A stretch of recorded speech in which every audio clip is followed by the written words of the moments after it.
Boa noite. Vamos, por alguns instantes, dar uma relaxada, esquecer os nossos problemas, nossas agitações. Vamos lembrar na figura excelsa do Mestre Jesus. Imaginemos ele agora nesse instante, junto a cada um de nós, com seu olhar calmo, sereno, a vislumbrar o nosso íntimo, a acalmar o nosso coração, a dar-nos alento e força para prosseguir na nossa jornada, dar-nos inspiração para a superação de todos os problemas e obstáculos. Nesse instante, o mundo lá fora já não mais existe. Todos os problemas ficam relegados a segundo plano. E vamos dedicar esses instantes da nossa vida para o estudo da noite de hoje.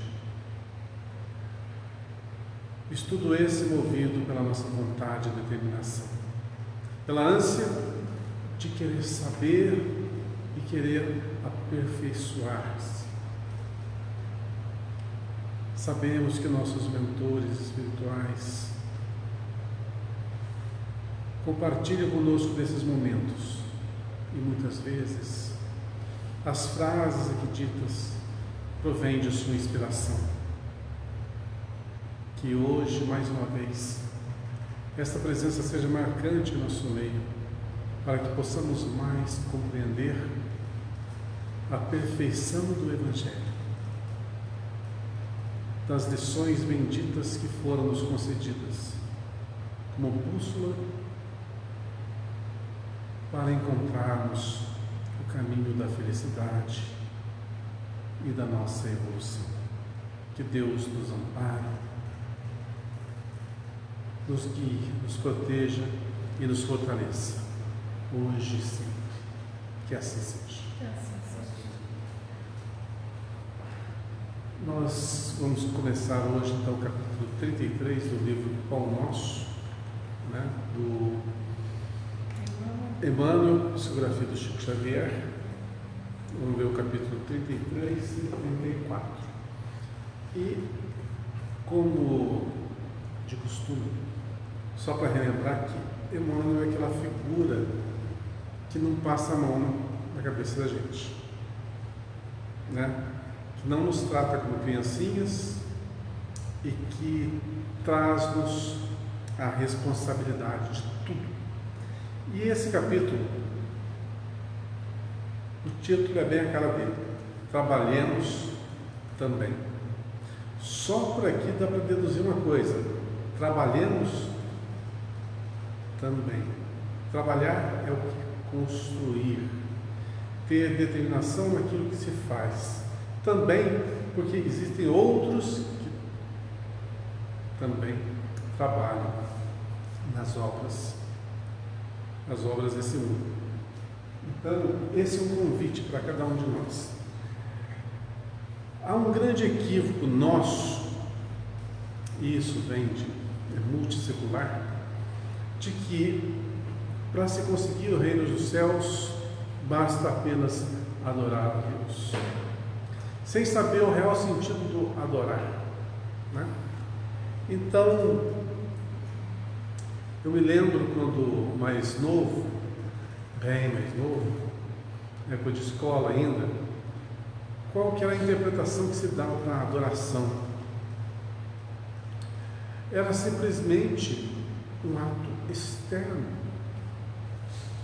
cheio de coisas elementares da vida do ser humano, mas sem nenhum embasamento, sem nenhum fundamento. Adorar como se adora a qualquer coisa, ou se respeita a qualquer coisa, sem compreender. A questão maior é isso, sem compreender.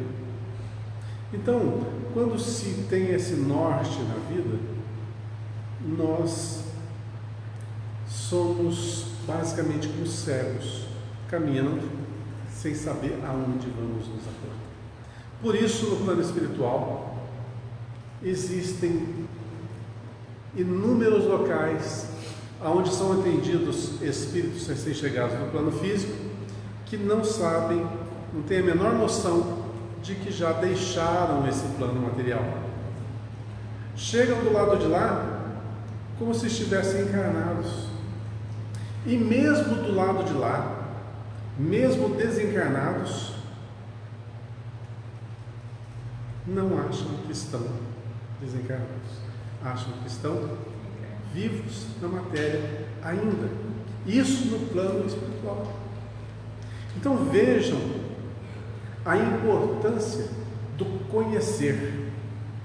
Quando você ingessa muito a sua mente em princípios que não te explicam, mas te levam a aceitar piamente ou a adorar uma coisa sem saber o sentido daquilo, nos leva ao quê? A esse entranhamento, essa paralisação do raciocínio. E nós vivemos automaticamente. Vivemos automaticamente dominados pelos instintos físicos. Então, trabalhar seria uma condição nossa para a vivência. Ir a um culto religioso, não importa qual denominação religiosa, e seguir aquilo que é dito, sem o devido raciocínio. Ter um comportamento familiar normal, isso faz parte do mundo, mas este não é o mundo. Não é o mundo nosso. Nós estamos aqui para enriquecer. Então é importante o quê? Dilatar a visão. Perguntar. Por isso nós temos filosofia. O que é filosofia? Perguntas e respostas. Você indaga e procura a resposta de tudo. A doutrina espírita, ela é filosófica? Totalmente filosófica.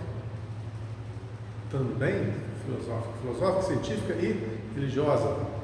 Mas tudo questiona.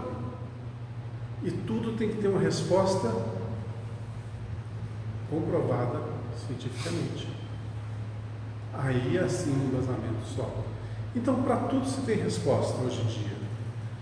E não há mais aquela desculpa, não tem a informação. Hoje a informação está aberta para todo mundo. Basta o norte, basta querer.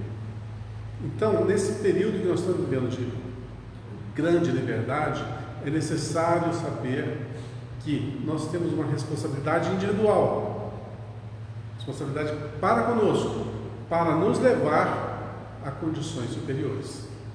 Viver dos instintos materiais já não é mais algo que vai nos preencher. Muito pelo contrário, é o que nós vamos ver no texto de hoje. Então, esse trabalhemos também é um convite ao quê? A movimentação, a construção, ao fazer, ao ser.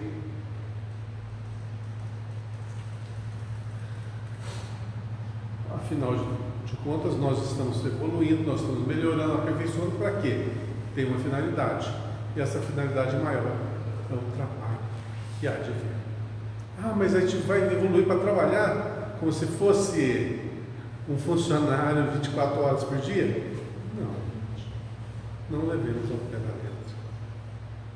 Tá? À medida que nós vamos dilatando o nosso conhecimento, nós vamos compreendendo as leis que nos regem.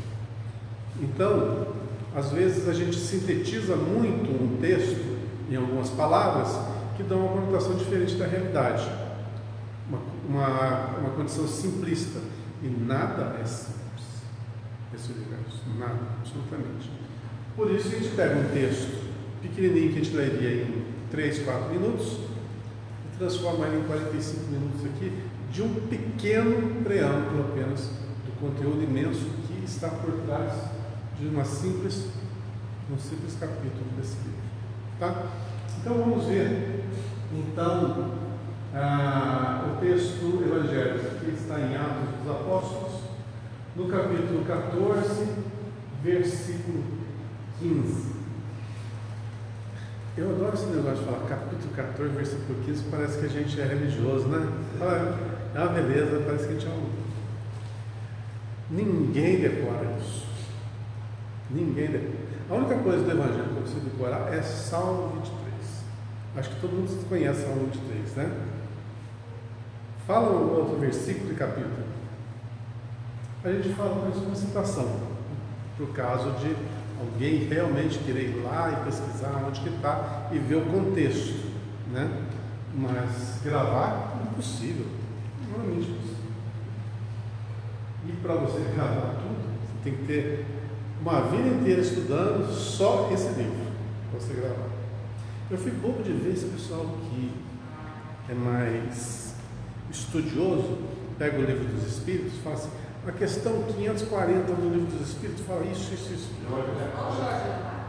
ia falar isso. A memória do Jorge Alahá é sensacional.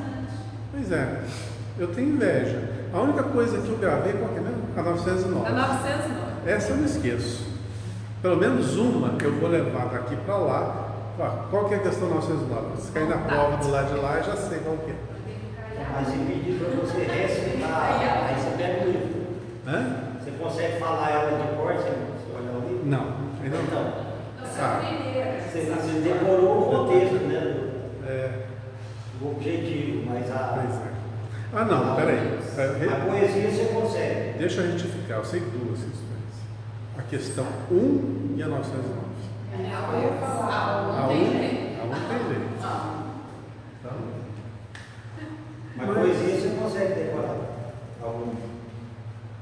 eu não tive costume de estudar assim,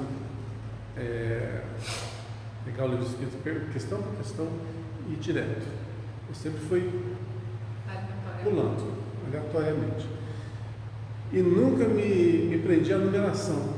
Eu vou direto para a pergunta, quero saber que número que está ali, então nunca me prendi a isso. E também eu sou bem disciplinado nessa questão. Eu não tenho essa disciplina que deveria ter no estudo. Se é que deveria ter, não sei. Mas, pelo menos eu leio bastante, né? Então eu leio várias obras e uma das coisas que eu faço é preencher. Pegar o conteúdo de uma, junta com a outra, junto com a outra, e vou ali juntando tudo e tendo um arcabouço, né? Mas longe do que deveria para um trabalho assim mais essencial, mais top, né? Estamos quebrando galho. Vamos lá. E dizendo, varões, por que fazeis essas coisas? O que é varões, né? Homens, né? Homens. Por que fazeis essas coisas? Nós também somos homens como vós. Nós quem? Os apóstolos, né? Isso aqui deve ser o Paulo dizendo, também São Paulo, né? Nós também somos homens como vós. Quer dizer, não há distinção dos apóstolos, eles não são privilegiados dos meros mortais. Como vós, sujeitos às mesmas paixões. Vamos lá. Paulo tinha uma paixão? Tinha. Vamos citar algum. Primeiro, pelo poder. Antes da conversão, ele queria ser o quê? Um dos maiores mestres da sinagoga. Judas Iscariotes queria o quê? Mencionado o quê? Libertação do povo judeu. O que mais?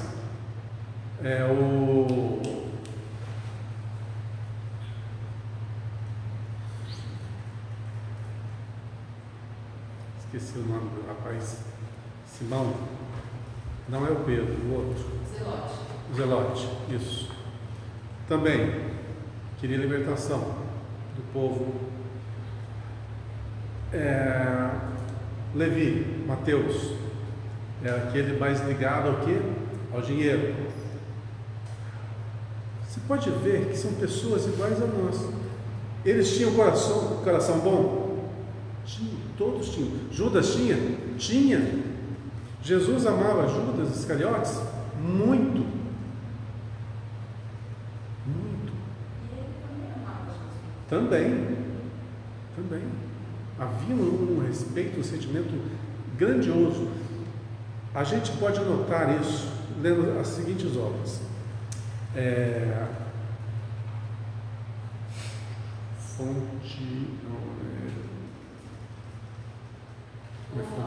Boa Nova, A Arte de Recomeçar, Ave Luz.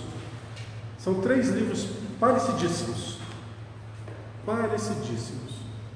O mesmo estilo, que narram as histórias da intimidade dos apóstolos junto a Jesus. Ave Luz, Boa Nova e A Arte de Recomeçar. Isso que eu li. Eu sei que tem outros, tá? Se vocês lerem, por exemplo, o livro do Ramatiz, Sublime Peregrino, tem muita coisa ali. Se vocês lerem, por exemplo, Paulo Estevão, muito também. Se lerem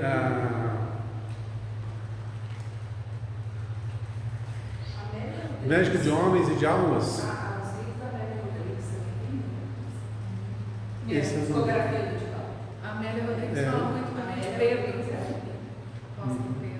Então, nesses livros a gente vai pegando coisinha daqui, coisinha daqui, vai traçando o perfil de cada um deles e a gente vai ver que estão todos seres humanos iguaizinhos a nós. Só que tem alguns detalhes. Tinham paixões? Tinha. Maria Madalena, o maior exemplo de pessoa igualzinho a nós, tinha o seu espinho na carne. Francisco de Assis tinha. Olha, já deu um pulo na história, né? Mas tinha. Quem que já leu o livro Francisco de Assis? Muito bem. Via que na hora que o negócio apertava, o que acontecia? Ele pulava nos espinheiros. Pensa que eu acho que o Francisco de Assis, cá por nós, ó. Eu acho ele meio louquinho. Eu acho ele um pouquinho assim demais, não sei, mas como se diz, o que é esse espinho na carne? É o que nós todos temos, hormônios, todo mundo tem. O problema é como lidar com os hormônios, e isso é um problema grande, um problema muito grande. E quando a pessoa não tem uma conduta moral adequada, ou então a força para represar as suas vontades, o negócio descamba, né? Então, nós também somos como vós, homens, sujeitos às mesmas paixões. Todo ser humano é idêntico na sua parte física. Então, todos têm as mesmas vontades, as mesmas limitações e os mesmos obstáculos a serem superados. Agora, vai depender justamente de cada um a força de vontade. Por isso, tanto no questão 909, precisa de vontade para tudo. Sem vontade, nós somos meros navegantes nesse mar revolto que é a nossa vida. Uma hora nós estamos lá em cima, outra hora está lá embaixo, uma hora está uma calmaria, outra hora está uma ventania danada. Como que nós vamos nos comportar em determinadas situações? O grito de Paulo e Barnabé ainda repercute entre os aprendizes fiéis. A família cristã muitas vezes a desejava perpetuar a ilusão dos habitantes de Listra. Os missionários da revelação não possuem privilégios ante o espírito de testemunho pessoal no serviço. Ora, os missionários da revelação não possuem privilégios. Aí está se referindo ao pessoal antigamente, mas missionário da revelação é todo aquele que pega o Evangelho e tenta repassar para outras pessoas, independente da doutrina religiosa. Então, há doutrinas, ou melhor, há interpretações das pessoas em todas as doutrinas que são errôneas, afirmando que há privilégios para aqueles que creem, para aqueles que seguem a doutrina. Estou falando de qualquer um, inclusive a nossa doutrina espírita. Por quê? Muitos acham que, por exemplo, um determinado médium recebe um determinado espírito, um determinado mentor, que ele é uma pessoa privilegiada. E se você vai e consegue, por exemplo, numa reunião, conversar com esse espírito, você pode se sobressair esse ego. Poxa, eu sou aquele que estou perto daquele maioral. Privilegiado. Não existe privilégio. Então, uma das coisas que eu sempre gosto de salientar junto à doutrina espírita é o seguinte: espírito superior, que está lá em cima, mais para cima mesmo, não mediano igual a nós, eles não dão consultas. Eles não falam o que você tem que fazer.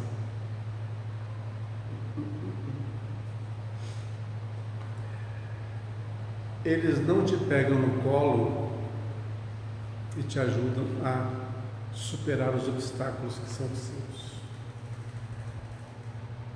Fala superior. Mas a gente sabe que existem espíritos de todas as classes. E médiuns nada mais são do que medianeiros, aquelas pessoas que vão interpretar aquilo que o espírito está repassando. E esse espírito pode ser uma pessoa de qualquer condição hierárquica, maior ou menor. Por isso, seguir orientações cegamente é um gravíssimo erro. Aliás, a doutrina recomenda justamente o contrário, para que tudo a gente pesquise, analise, ache a coerência, e se houver alguma coisa de errôneo, descarta. Porque a coisa mais fácil que tem é o ser humano errar. E não é porque é um espírito que está dando uma determinada mensagem que ele não vai ser uma pessoa falha. Então, na nossa doutrina, tem privilégios? Não. Nós temos o privilégio, sim, de poder estudar, de poder ajudar, de poder trabalhar, de aperfeiçoar-nos, de termos uma gama de leitura enorme. A gente pode passar a vida inteira nossa lendo um livro e a gente não esgota o que está na biblioteca. Então, condições para a nossa evolução nós temos, mas vai depender da gente como tratar esse processo. As realizações que poderiam apontar por graça ou prerrogativa especial nada mais exprimem senão um profundo esforço deles mesmos, no sentido de aprender e aplicar com Jesus. Nada mais exprimem senão um profundo esforço deles mesmos. Viu, Emmanuel não dá nada de graça para a gente. Não fala que nada é fácil. Pode pegar todos os livros, todos os livros, você não vai achar uma frase falando: faz isso que vai ser uma maravilha.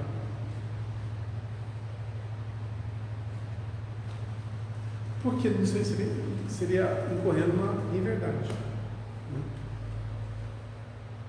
O Cristo não fundou com sua doutrina um sistema de deuses e devotos separados entre si. Criou vigoroso organismo de transformação transformação espiritual para o bem supremo. Ó, vigoroso. Vamos atentar bem nessa frase. O que é vigoroso? Uma coisa muito forte. Organismo de transformação espiritual. Ou seja, um método muito forte, muito bem trabalhado, muito complexo de transformação espiritual. Quem que transforma espiritualmente? A nossa essência, nosso espírito. Para o bem supremo. O que é o bem supremo? É o que nós aspiramos, a felicidade, né? A evolução, chegar até a fonte. Poxa, são tantas palavras que não dão assim uma... É tão mais fácil falar assim, o céu. Fica facinho, né? Eu quero morrer para o céu. Então, paraíso, perfeito. Mas o que nós estamos buscando? Esse céu aqui dentro. Essa perfeição toda, essa paz, essa beleza toda aqui dentro. Então o esforço é individual. Não é uma coisa que alguém vai me conceder. Eu já tenho garantido. Todos nós temos garantido. Todos, absolutamente todos. Só que para você conseguir, tem que esforçar muito. Só depende do ser. Essa é uma boa notícia e uma má notícia. A boa notícia é que todo mundo vai conseguir. Esse reino dos céus dentro de si, essa perfeição, né, relativa dentro de si. Essa felicidade tão morredora, transformarmos em espíritos felizes, de verdade. Mas a má notícia é que nós estamos no primeiro degrau da escada evolutiva. E a escada é longa. Se a gente pôr um pezinho para baixo, a gente vai pisar na animalidade. No primeiro degrau. E a gente quer aspirar o quê? O céu. É muita pretensão. É muita pretensão. É muita ingenuidade. Ingenuidade mesmo. Tem aquela frase: quanto mais sábio a pessoa, ela diz assim, quanto mais eu sei, mais eu compreendo que nada sei, ou coisa parecida. Porque é amplamente complexa a vida. E a gente está tão, como se diz, no primeiro degrau, que é muito difícil você ver o que está lá em cima dessa escadaria, não é? Mas não tem como chegar lá em cima se não passar para o segundo degrau. E vou dar uma má notícia para vocês: não tem elevador.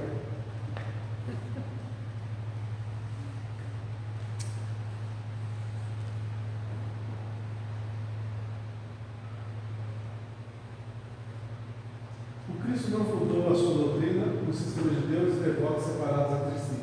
Criou um rigoroso organismo de transformação espiritual para o bem supremo, destinado a todos os corações. Todos.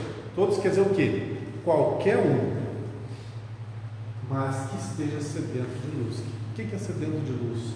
Aquele que quer realmente melhorar, aperfeiçoar, evoluir, aprender, intelectualizar-se, melhorar-se moralmente. Sedento de luz, amor e verdade. Amor, transformação moral. Verdade, conhecimento. No Evangelho vemos Madalena arrastando dolorosos enganos. Sabemos da história dela.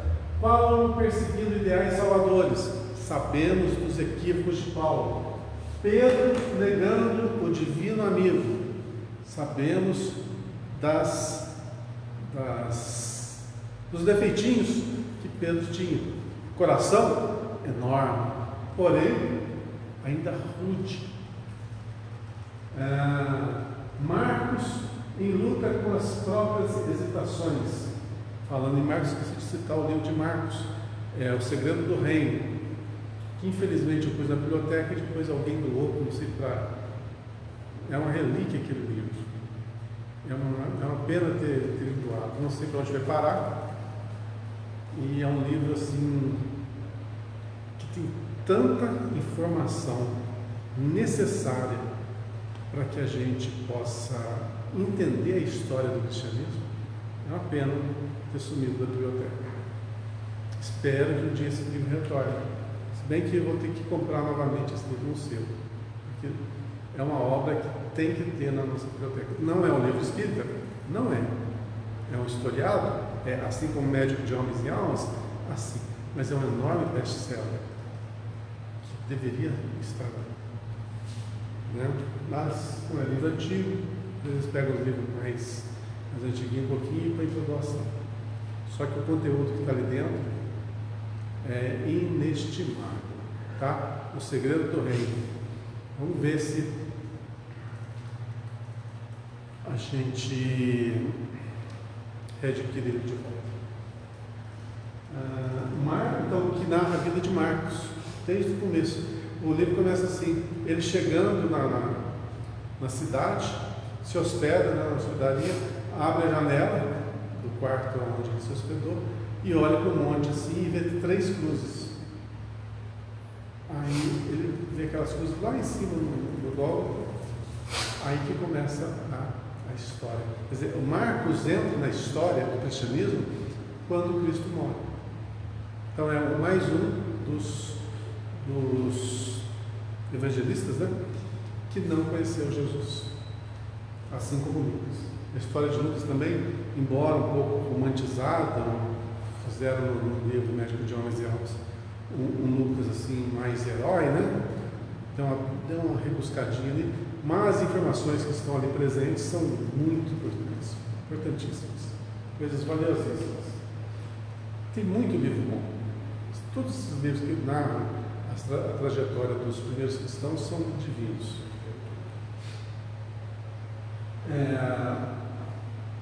Entretanto, ainda aí contemplamos a filha de Magdala, renovada no caminho redentor, a mudança, né, de comportamento de mandamento. O grande perseguidor, que é o Paulo, convertido em arauto da Boa Nova, Paulo se tornou o que? O mais importante trabalhador da doutrina cristã, né? O maior divulgador da Boa Nova. O discípulo frágil conduzido à glória espiritual. E o companheiro vacilante transformado em evangelista da humanidade inteira. O discípulo frágil seria o Pedro, né? E o companheiro vacilante, falando do Marcos, transformado em evangelista da humanidade inteira, que foi um dos evangelistas, né? Que está aí na nossa obra. O cristianismo é fonte bendita de restauração da alma para Deus. O cristianismo é o quê? É aquela doutrina que nos acordou para a realidade do que nós somos, que mostrou que nós somos amor e não ódio, que nós somos humildade e não orgulho, que nós somos caridade e não a vaidade ou a avareza. Nós somos muito mais do que aquilo que se tinha no início dos tempos, aquele ideal de perseguição, de luta, de usurpação, de querer ser o maior para ser o melhor. O cristianismo veio reverter esse quadro, falar que quer ser o maior tem que ser o servo de todos. Olha que mudança! Que mudança de comportamento. Dava para ser aceito 2000 anos atrás, naquele povo, daquele jeito, você falar, um povo totalmente bélico. O que eles faziam? É guerrear contra os povos para saquear e enriquecer, e escravizar. E vem o cristianismo e ensina o seguinte: você quer ser o maior? Seja servo de todos. Abalou todas as estruturas do mundo que se conhecia. Foi compreendido? Aqueles que não gostaram da ideia, o que fizeram?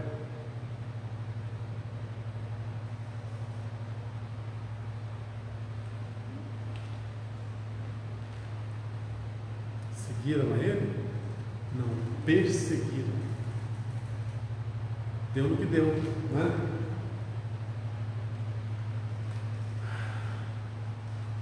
O mal de muitos aprendizes somos nós, procede da idolatria.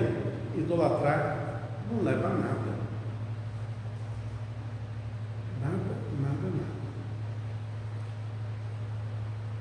Idolatria, idolatrar pessoas, idolatrar o pessoal lá de cima. O que muda? O que muda? O que importa é que muda dentro de nós. O que é externo, pouco, quase nenhum valor, mas aquilo que nos reflete no nosso íntimo, isso tem valor.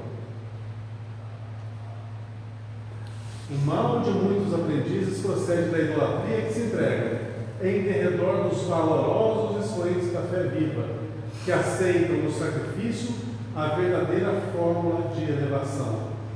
Imaginam-nos em tronos de fantasia e rojam-se-lhes aos pés, sentindo-se confundidos, inaptos e miseráveis, esquecendo que o Pai concede a todos os filhos as energias necessárias à vitória. Naturalmente, todos devemos amor e respeito aos grandes cultos do caminho cristão, sem negar. Todavia, por isso mesmo, não podemos olvidar que Paulo e Pedro, como tantos outros, saíram das fraquezas humanas para os dons celestiais, e que o planeta terreno é uma escola de iluminação, poder e triunfo, sempre que buscamos entender a grandiosa lição.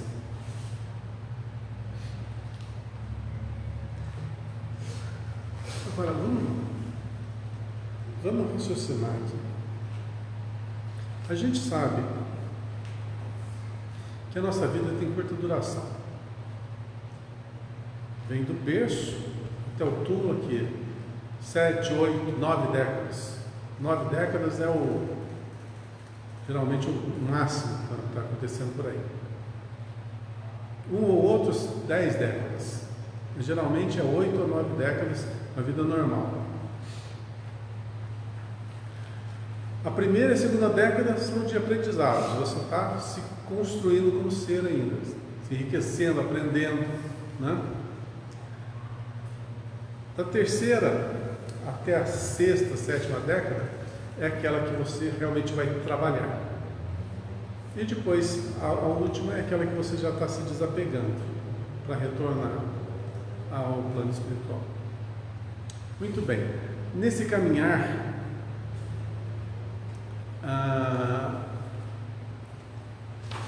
todos nós sabemos que vamos voltar, mas a maioria não quer nem saber de onde viemos e para onde retornaremos. Esse é o primeiro equívoco. Nem sabe quem somos. Outro equívoco. Não sabe a finalidade da vida. Mais um equívoco. A doutrina espírita embasa-se nessas questões primordiais. Quem nós somos, de onde viemos, para onde retornaremos e qual a nossa missão aqui. Isso aqui finda-se, todo mundo sabe, e vamos retornar. E todos nós sabemos que somos imortais. O que é imortal? Não vai morrer nunca. O que morre? Só veículo físico. Tá?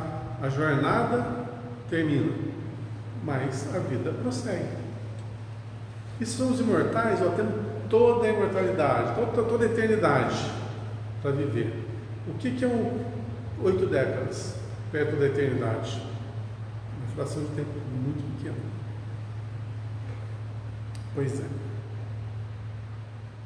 E o que nós fazemos para nos preparar para essa vida imortal?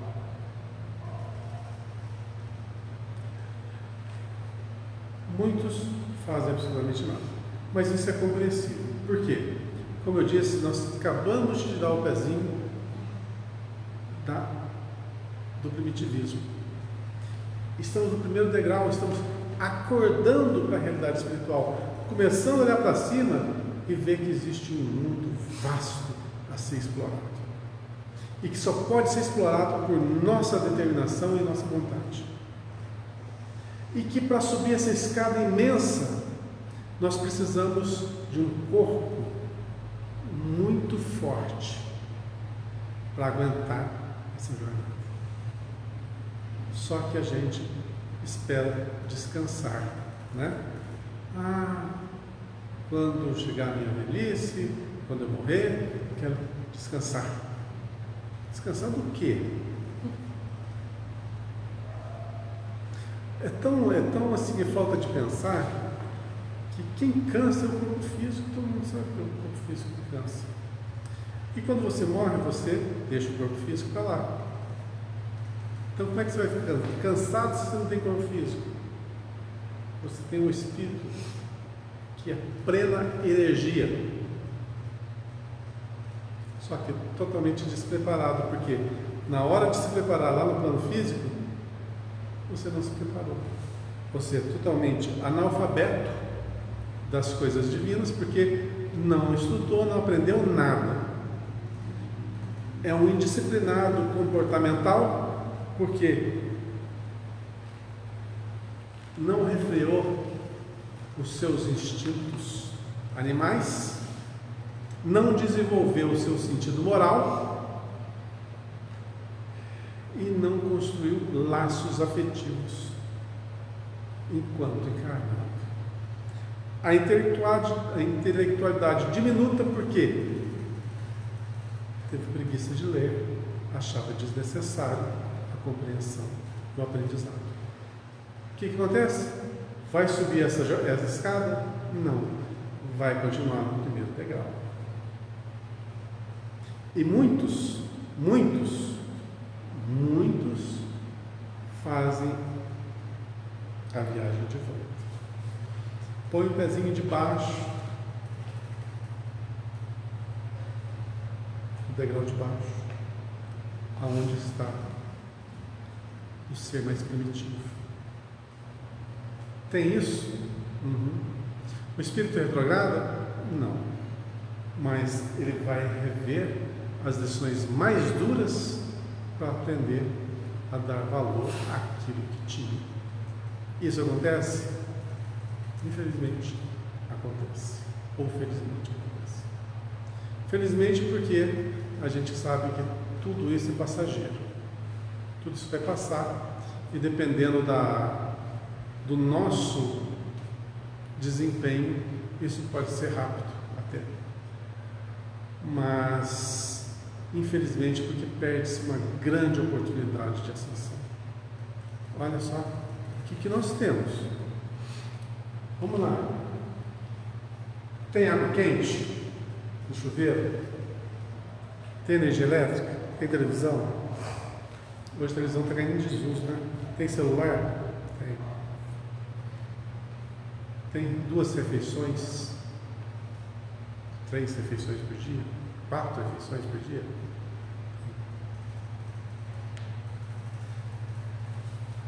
Então a vida é muito mais facilitada hoje em dia do que outrora. Que dirá dos seres mais primitivos?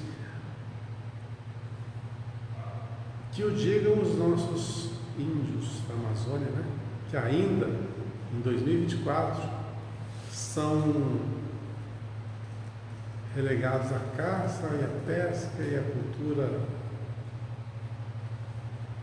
primitiva de subsistência. para poder ter o básico para viver. Nós não estamos mais nessa época.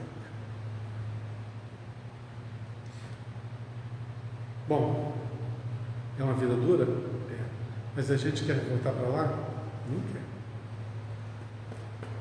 Se a gente não aguenta os pernilongos aqui da cidade, imagina inventá-lo no meio do mato. Nossa, que tristeza, hein? Jesus. Então veja só, nós temos uma grande condição, uma grande possibilidade hoje de evoluirmos por nossa vontade, mas se a gente não fizer o nosso trabalho, a vida vai nos dar situações que vamos ter que nos superar para aprender a movimentar. A vida nos dá obstáculos, não para nos punir, mas para nos fortalecer. Então, se agora a gente tiver corpo mole, pode ter certeza, próximo, nós estamos lascados. Não tem que quebrar muita pedra.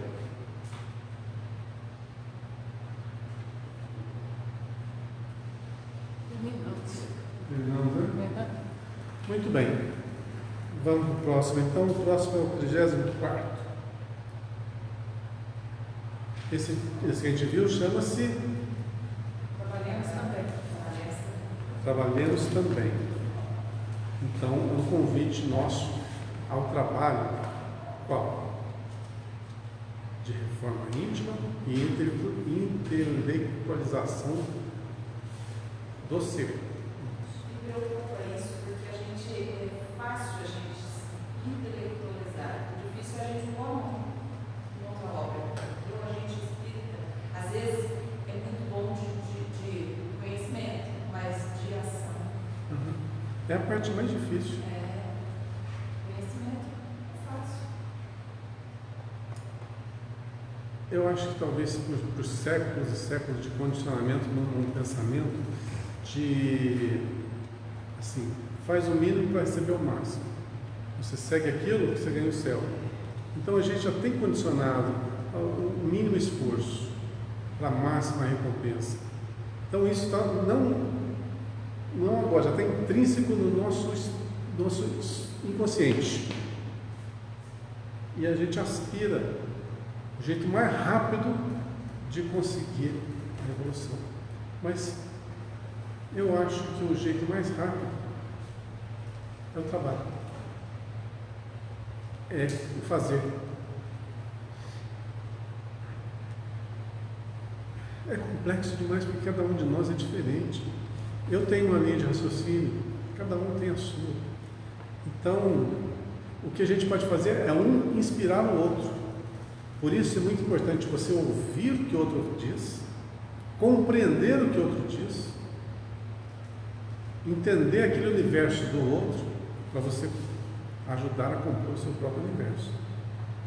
Então, a gente ser o detentor da máxima verdadeira mesmo é uma hipocrisia, é um ato falho. Você tem que estar sempre estudando, lendo, analisando a vida de cada um para compor a sua.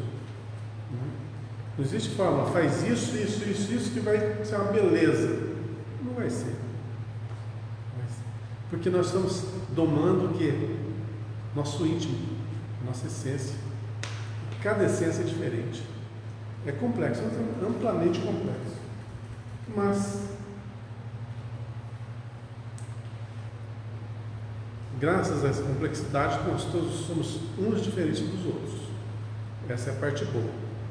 A parte ruim é que a gente demora muito mais tempo para compreender, né? Compreender esse universo inteiro, amplamente complexo. Vamos para o próximo aqui, um lugar deserto. Está em Marcos, falamos de Marcos agora há pouco, né? Marcos capítulo 6, versículo 31. Lugar deserto. E ele lhes disse: vinde vós aqui à parte, a um lugar deserto, e repousai um pouco. Legal. Vamos fazer o contrário. Vocês falam para mim o que quer dizer isso aqui. está no Evangelho. Sem ler o que Emmanuel está. Difícil, né? Difícil, né? É difícil. Uma das coisas mais difíceis é que a gente não sabe o contexto. Né? Então você fala, poxa, o que está querendo dizer aqui? E ele lhes disse: vinde vós aqui, à parte, sozinho, né? A um lugar deserto, tá? Um lugar que não tem ninguém, e repousar em pouco. Tá. Apartar-se de todo mundo para repousar. Tá, e daí? Vamos ver. Como não é um versículo muito conhecido, é difícil dar uma explicação sobre isso. Vamos ver o que Emmanuel nos fala. A exortação de Jesus aos companheiros reveste-se de singular importância para os discípulos do Evangelho em todos os tempos. Indispensável se torna aprender o caminho do lugar à parte, em que o Mestre aguarda os aprendizes para o repouso construtivo em seu amor. No precioso símbolo, temos o santuário íntimo do coração, sequioso de luz divina. De modo algum se referia o Senhor tão somente à soledade dos sítios que favorecem a meditação, ou seja, não é um lugar físico, né? Onde sempre encontramos sugestões vivas da natureza humana. Reporta-se a câmara silenciosa situada dentro de nós mesmos. Agora começa a fazer sentido.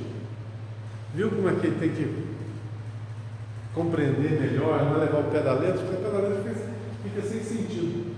Vinde vós aqui, a parte é um lugar deserto e repousar em pouco. No vosso coração. Exatamente. Porque é aí que a gente se conhece. E a gente não tem esse costume, né?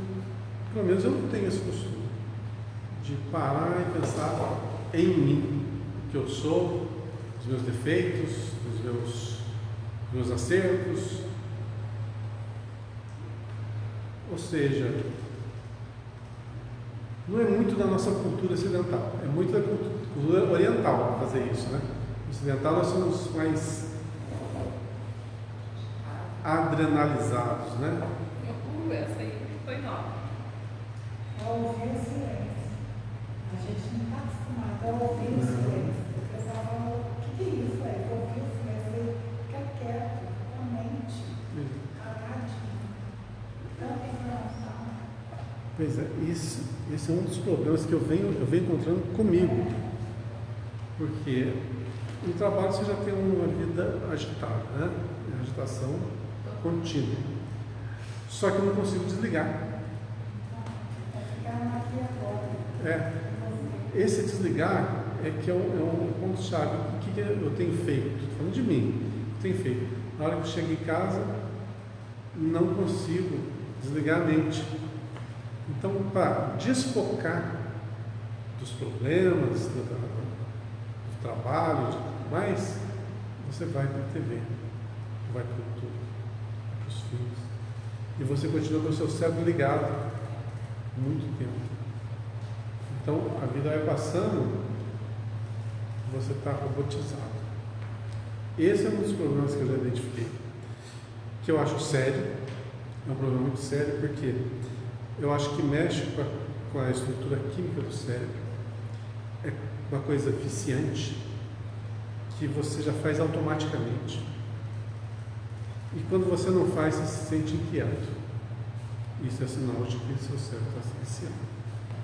Você chegar, encontrar o silêncio, não, tem que ligar alguma coisa, tem que ver informação, pegar o celular, conversar, ver qualquer bobeira, mas deixar o cérebro ativado. Esse é um problema contemporâneo, que eu tenho vivido no meu dia a dia. E qual que é a solução? Eu encontrei uma solução bem primitiva para isso. Bem primitiva mesmo. Esporte. É uma das coisas que faz o cérebro desligar e você desacelera. Então, praticar esporte é essencial para manter o corpo sadio e desligar a mente. E você tem uma vida social também Mesmo que por pouco tempo você convive com outras pessoas, ou outras pessoas, você sai daquele loop que a gente cria. E é um dos maiores problemas que está acontecendo hoje com as crianças, é justamente essa viciação em informação. Informação rápida. Pode ver que a maioria de nós e também das crianças não consegue assistir um vídeo, por exemplo, de mais de 10 minutos, que não tem paciência, que é muita informação, um consumo exagerado de informação, e isso vai viciando o cérebro. É um grave problema. Aí quando você pega um livro para ler, incrível, você mantém o cérebro ligado 24 horas por dia. Eu consigo fazer isso. Mas você pega um livro da sono. Já repararam? Acontece com vocês também? Acontece? Por que será? Porque são áreas diferentes do cérebro, né? São ativadas. Isso aqui é falta de costume. Você lê, por exemplo, pega 15 dias. 15 dias e lê. Deixa um guaraná, um café, qualquer coisa, um balde d'água gelada para você enfiar a cara, para você não dormir, perder o sono. Durante 15 dias, cultiva o hábito da leitura. No instantinho você está lendo um livro por dia até. Fácil. Eu já cheguei a ler 3 livros num dia. Quer dizer, não um livro completo. Você está lendo 3 livros simultaneamente, com facilidade, e sabendo o que cada um dos livros dizia. Então o cérebro, ele se adapta. E nós estamos numa vida muito corrida, o nosso cérebro se adaptou a essa vida corrida, e a gente está se tornando escravo da nossa vida corrida. Estamos perdendo tempo. Muito tempo. Eu tenho perdido muito tempo. Então é necessário pisar no freio e dar uma relaxada, dar uma repensada. É essencial. Por quê? É aquilo que eu sempre falo todas essas terças-feiras aqui. Toma a rédea da vida. E quando você não toma, a vida toma as rédeas da sua mão e ela te leva para onde você não quer. Então, disciplina-te, né? E traça metas. Eu quero fazer isso, isso, isso. Pensa, raciocina, arquiteta e executa. Não deixa levar nada. Porque vício, todos podem se viciar. Esse vício da informação é o que está sendo mais comum nos dias atuais. Mas tem o vício da bebida, que é antigo, o vício do fumo, né? Diminuiu, mas tem aumentado, já foi menor. Já foi menor do que é. Estou vendo aí uma curva ascendente aí nas pessoas. Antigamente era cultura, você ia no restaurante, pelo amor de Deus. Nossa, tinha raiva de restaurante, porque você chegava lá, a mesa do lado já põe o cinzeiro, já 3 acendia cigarro. E ônibus, no inverno, no frio, não podia viajar dentro. E o povo fumando no ônibus. Pois é. A melhor lei que fizeram foi essa, de proibir, né? Cigarro em lugares fechados. Essa lei pegou. Graças a Deus. Graças a Deus. Porque é terrível. Mas eu tenho notado que tem aumentado. Infelizmente tem aumentado de novo. Bom, e tem outros vícios também, além desses, né? O ser humano tem uma capacidade de se apegar excessivamente às suas predileções. E tudo que é excessivo se torna um problema.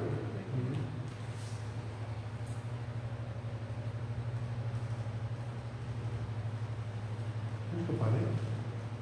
Porque além disso não podemos esquecer. Lá embaixo? É. Além disso, não podemos esquecer que o espírito sedento de união divina. Tem bastante tempo, vamos bem devagarzinho. Não podemos esquecer que o espírito, nós, sedento de união divina. Peraí, quem que está sedento de união divina aqui? E o que quer dizer isso? Vamos entender. É uma palavra bonita. Ó. Estou sedento de união divina. O que quer dizer isso? A gente não fala assim, eu estou com uma saudade de Jesus. Você tem vontade de aprender aquilo, de estar perto, de progredir. A vontade é pequena, a gente não consegue agir, mas a gente está perto. Nós somos, vamos dizer assim, Cristo é a luz. Nós somos o inseto. Nós ansiamos buscar a luz. Então, sedentos da luz, para que o inseto chegue à luz que está lá em cima, ele precisa bater as asas fortemente, voar com suas próprias forças e chegar até lá. Nessa metáfora, vamos compreender que para a gente chegar a essa luz, a essa condição superior, a gente tem que se esforçar e muito para chegar. Embora ele esteja lá, não vai sair de lá, está nos esperando e é bem paciente. Compete a cada um de nós fazer essa ascensão.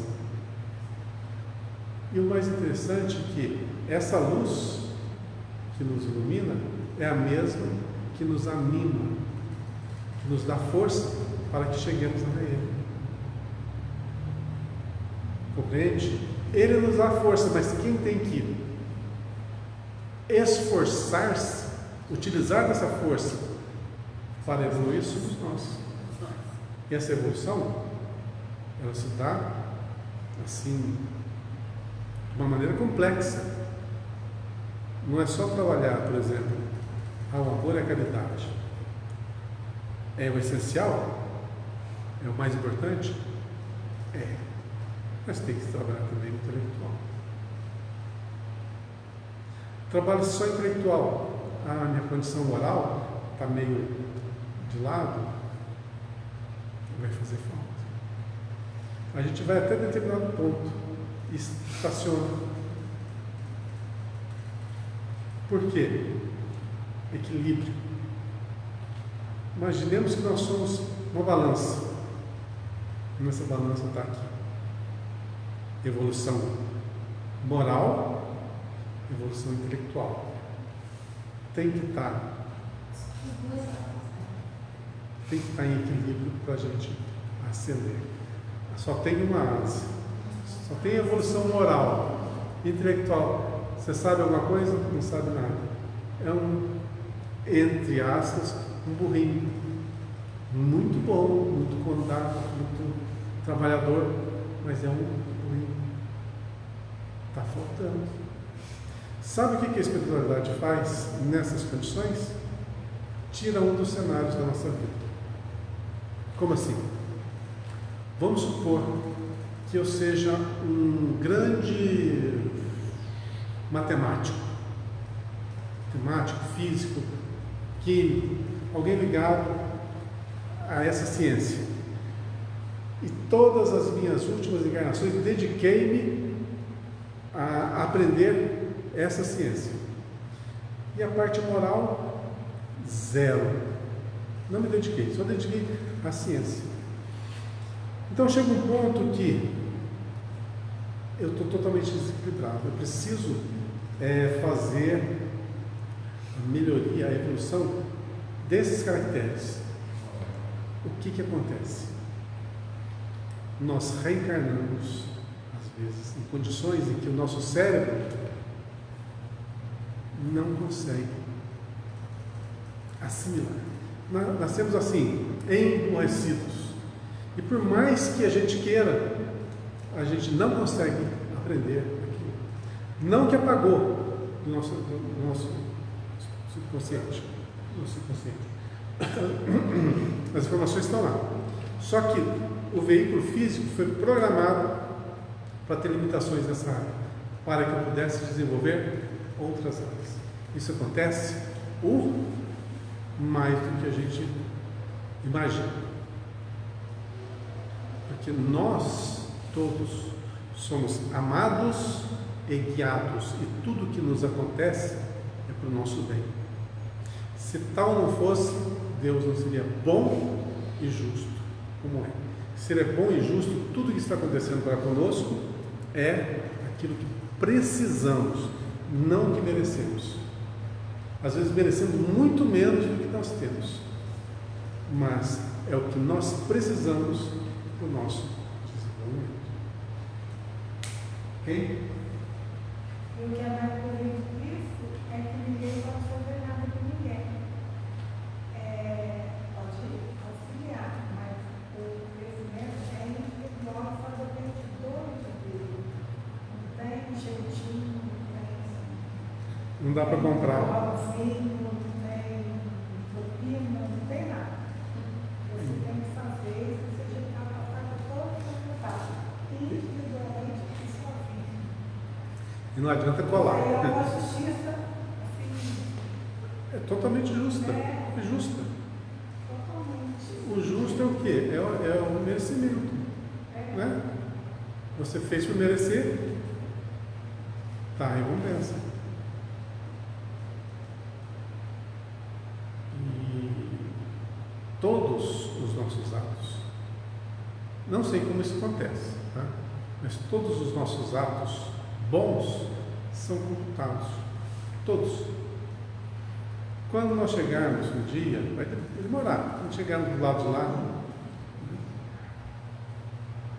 vamos ter lá no nosso dossiê aquilo que vai ser as nossas atenuantes. As coisas que nós fizemos de bom vão estar todas nesse dossiê. Tá?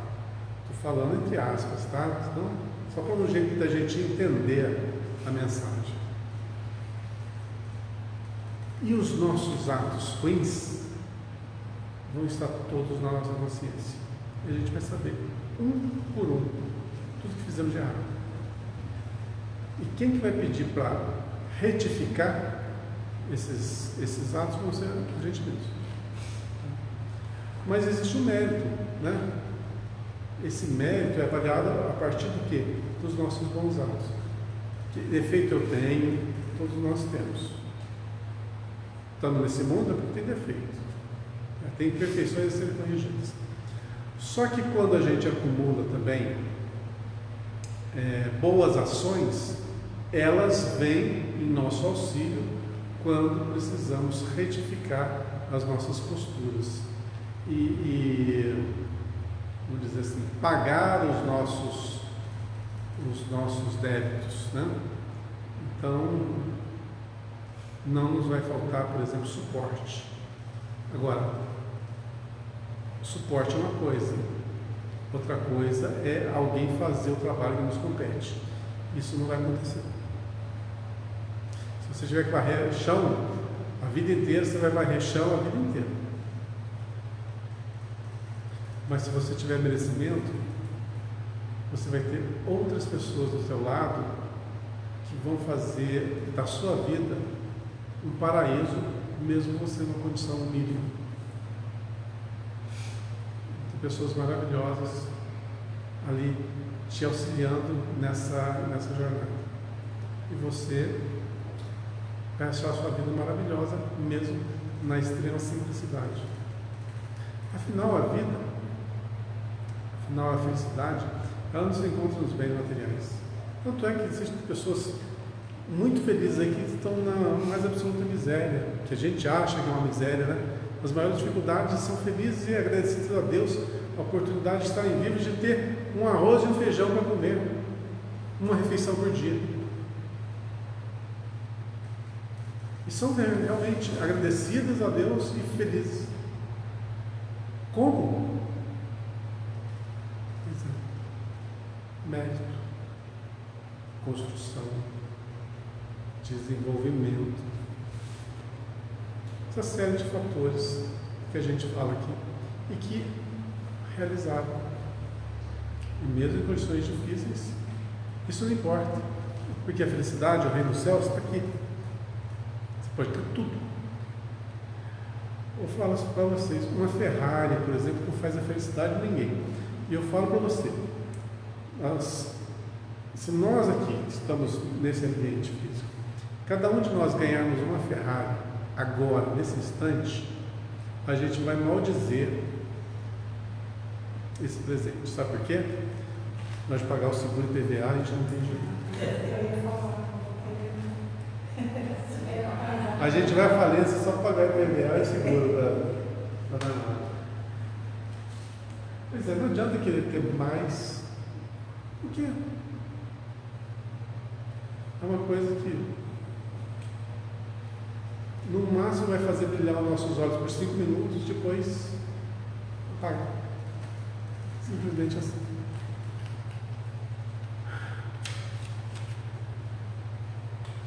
Além disso, não podemos esquecer que o Espírito sedento da união divina, aqui eu parei, né? Desde o momento em que se imerge nas correntes do idealismo superior, é o que nós estamos tentando, né? Adentrar, né? No idealismo superior, passa a sentir-se desajustado em profundo isolamento do mundo, embora servindo diariamente, consoante os indefectíveis desígnios do alto. Vamos ler de novo, que foi meio complexo.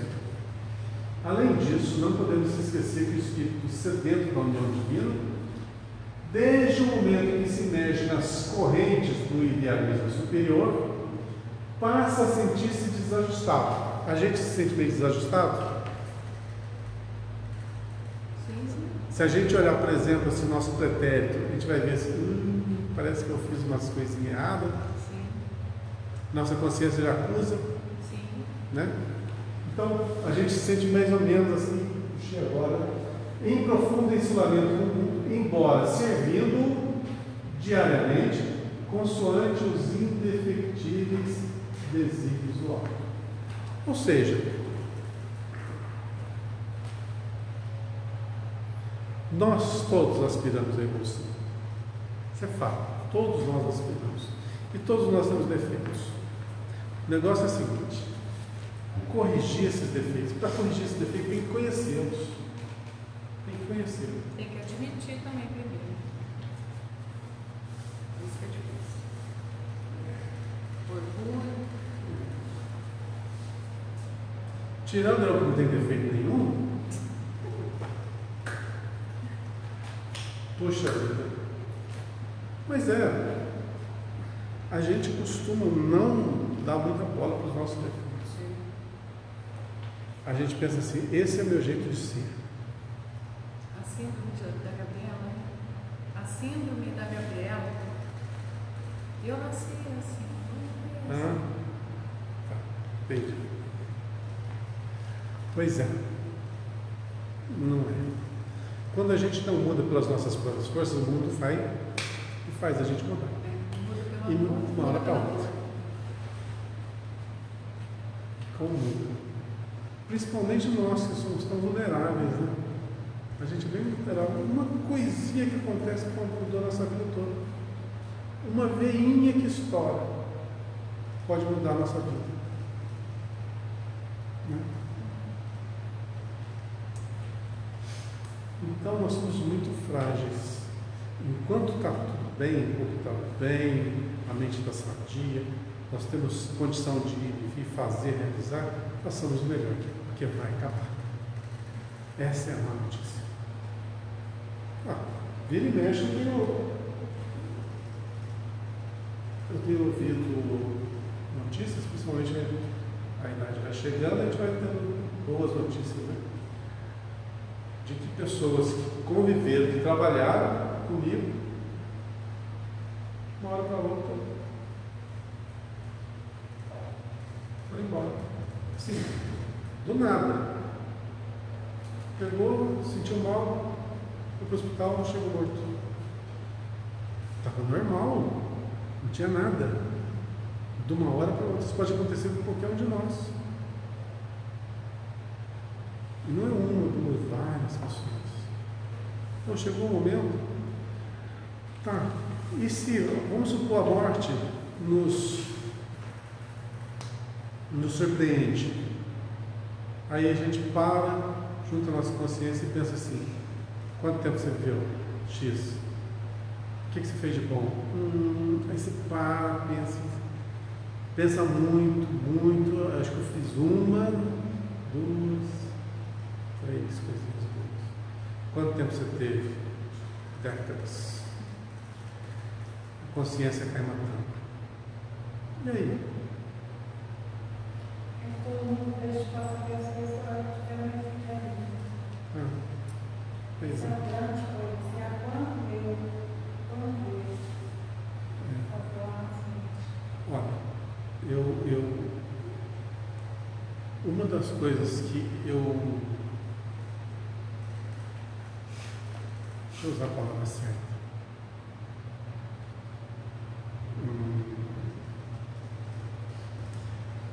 Ter orgulho é uma palavra meio. Que eu acho que eu acertei, tá? É isso. Que eu acho que eu acertei na minha vida foi o seguinte: com 17 anos de idade eu falei assim, é na doutrina espírita que eu quero ficar e é aqui que eu quero trabalhar. E desde os 17 anos de idade eu estou aqui. Tem? Bem ou mal, o trabalho que eu exerci, o estudo que eu adquiri e o pouco que eu repassei, pelo menos eu quis e eu fiz. Como eu quis fazer. Então, se eu fiz pouco, é porque minha vontade foi pouca. Mas pelo menos eu disciplinei e fiz como eu quis, não como alguém mandou. Erros ou acertos são méritos e responsabilidades só minhas, né? Mas dá para ser feito mais? Claro que dá para ser feito mais. Mas o importante da vida nossa, eu acho que é isso, você nortear, você ter uma meta, traçar a meta e seguir, e vai, e faz, realiza. Teve alguns projetos que eu comecei e parei? Teve, vários, mas esse não. Então, os outros eu fracassei? Aprendi? Sim. Mas movimentei, tentei, né? Agora, e quem fica parado? Não faz nada, não pensa, não idealiza, não materializa. Então a gente é um construtor. Nossa vida é uma construção. A gente pensa e tenta realizar aqui, dando certo ou dando errado. Tudo vai acabar, tudo é finito. Mas a sua ação não. O seu esforço não. O resultado não. Isso vai estar anotadinho lá no teu dossiê. Vai te dar o reino dos céus? Não. Mas vai te preparar um pouquinho para esse ser superior, angelical, que a gente quer se transformar. Porque a gente está dando esse norte. A gente idealizou e a gente construiu, a gente lutou e foi atrás. Ponto para nós. Agora, quando você delega ao trem, mérito não tem.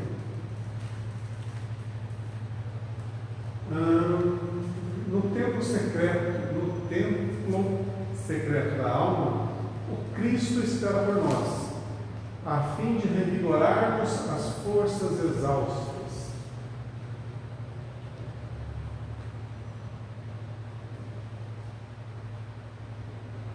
Vamos traduzir essa frase. No templo secreto da alma, no nosso íntimo,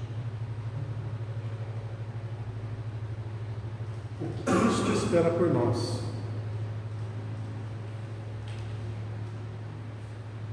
Deixa eu ver se eu entendi. Nós esperamos encontrar com Jesus, é isso? É isso?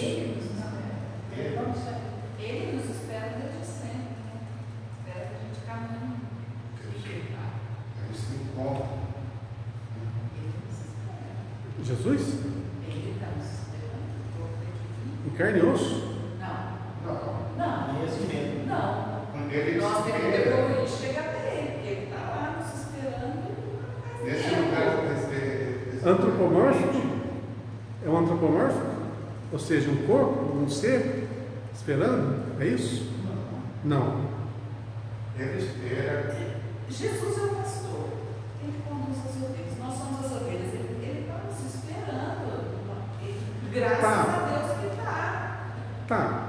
É o seguinte, eu É que nós estamos assim. estou batendo nessa tecla porque a gente costuma levar muito ao pé da letra. Pé da letra, a gente quer entender o sentido profundo da frase. Então, vamos de novo lá. O Cristo espera por nós. Quem que é o Cristo?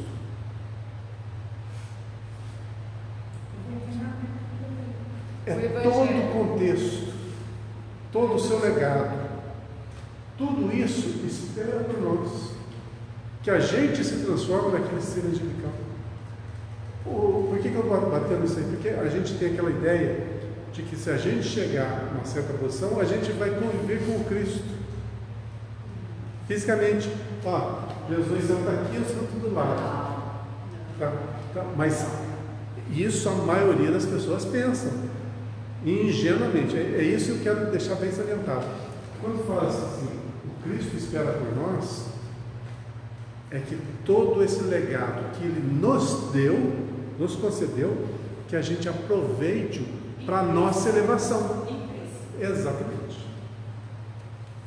Porque quando a gente simplifica muito, a gente se torna bem ingênuo. Pensar coisas assim.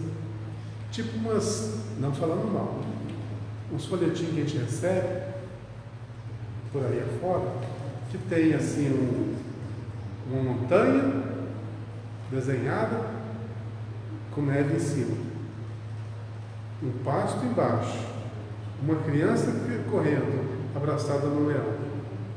Já receberam isso? Isso eu chamo de ingenuidade, porque o que nos espera no plano espiritual tem nada a ver com isso. Então, essa figura que tem que ser desmontada, né? O céu, tudo é belo, tudo é lindo, maravilhoso. Se você soubesse o bafo que tem um leão, não é abraçar o bichinho desse tamanho, né? A boca desse tamanho aqui. Pois é uma ingenuidade pensar no paraíso. A terra é muito mais que isso. Não desmerecendo a quem fez, logicamente, esses quadrinhos. Não desmerecendo, porque dá para se compreender que cada um está num patamar evolutivo, um patamar de compreensão. Bem, mas a gente não pode ficar engessado nesse pensamento que é ingênuo. É importante para quem está naquela condição de desenvolvimento. Para quem já tem uma linha de raciocínio mais aprimorada, é necessário desenvolvê-la mais e mais ainda. Compreender melhor.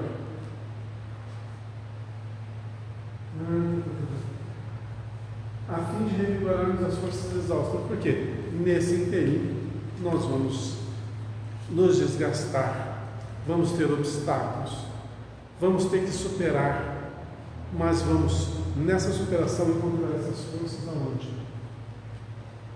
Na certeza do dever cumprido. Quando você chega à etapa final daquele obstáculo, logicamente o Cristo está ali esperando. É aquela força que vai nos reanimar para a próxima montanha que nós vamos superar. E por enquanto, nós estamos apenas superando alguns montinhos de areia. Que a gente acha um obstáculo enorme, mas são um montinho de areia. Ainda vamos ter montanhas à nossa frente. Por isso é necessário fortalecer os músculos da perna, não pequenar muito. Os homens iniciaram a procura do lugar deserto, recolhendo-se aos mosteiros ou às paisagens agrestes. Tá aí uma coisa que eu nunca concordei, eu, pessoa física, nunca concordei e nunca vou concordar. Você se isolar da humanidade para não se contaminar por ela. Todavia, o ensinamento do Salvador não se fixa no mundo externo. Logicamente, tudo que Cristo fala é para a nossa alma, nosso espírito, e não para as coisas do mundo material. O mundo material é justamente o local onde nós experienciamos, onde nós desenvolvemos na prática o que aprendemos na teoria. Prepara-te para servir ao reino divino. Pô, como assim? A gente tem que se preparar para servir ao reino divino. O que é reino divino?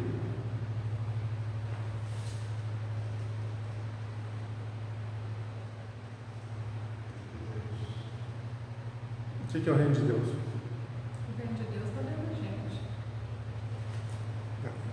Não é um lugar físico para onde nós vamos. Não, há muitas moradas na casa do nosso Pai. A gente sabe. Não é essas moradas que está se referindo. Prepare-se para servir ao reino divino. Na cidade ou no campo, em qualquer estação. E não procure descanso impensadamente, convicto de que muitas vezes a imobilidade do corpo é a tortura da alma. Antes de tudo, busca descobrir em ti mesmo o lugar à parte onde repousarás em companhia do Mestre. Exatamente. Em ti mesmo. Então, parece que tudo se resume a nós. O descanso. Procurar um local de refazimento junto à nossa própria consciência. Conhecimento. Busca o conhecimento para enriquecer-se intelectualmente. Refina as suas virtudes. Aprimoramento moral para que você embeleze o reino divino dentro de si mesmo. Não importa onde estejamos. No mar, no isolamento, nas cavernas ou nas grandes cidades. O importante no individual, tá? Individual é nós cuidarmos do reino de Deus que habita dentro de nós. E está ligado no trabalhemos também ali que você falou, no luz, amor e verdade. Destinados a todos os corações sedentos de luz, amor e verdade. Fechou. Então, nós aspiramos a ser esse ser angelical. Mas estamos trabalhando o nosso individual. Mas a finalidade desse individual é a convivência no coletivo. Vamos dizer que aqui a gente se prepara e aqui a gente põe em prática. Não tem como se isolar. Não tem como se isolar. Eu não quero contato com a vida mundana. Sabe quando que, eu já falei isso várias vezes, mas vou falar de novo. Sabe quando que a gente adquire uma virtude realmente? Quando que nós adquirimos uma virtude realmente? Quando nós não precisamos pensar na ação para executá-la. Então, se a gente estiver numa situação em que somos convidados a praticar a caridade, a gente não pensa em fazer a caridade, a gente simplesmente faz. Quando alguém precisa de socorro, a gente não pensa assim, tal pessoa precisa de socorro, você está junto a essa pessoa, você já vai estar lá automaticamente. Quando você entra num antro, aonde o ambiente não é dos mais refinados, estou sendo bem suave nas palavras, né? Você não se escandaliza, porque você sabe realmente o que você quer para a sua própria vida. Então você não precisa de maquiagens para se mostrar. Você simplesmente é, em qualquer ambiente, em qualquer situação. E olha, uma dica: se nós aspiramos a ser espíritos mais evoluídos, quem dirá um dia um mentor espiritual, mesmo desses mais simplesinhos, né? A gente não pode se escandalizar. Porque o que a gente vai mais ver os nossos tutelados fazendo as coisas erradas, penetrando em antros de perdição. E vamos nos escandalizar com isso? É sinal de despreparo. Então, o indivíduo preparado, ele compreende, ele analisa, mas não se contamina.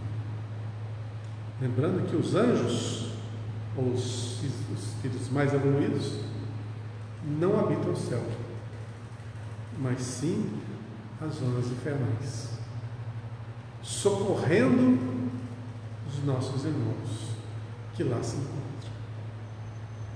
Então a vida é sempre trabalho e amor. E fazem-no não por imposição, mas por vontade. Porque quanto mais evoluído o ser, mais a sua vontade é preponderante. Quando trabalhamos a nossa vontade, é sinal de que estamos a caminho da angelitude que está nos aguardando. Ok? Gente, boa semana para todos nós. Muita saúde, muita paz e trabalho.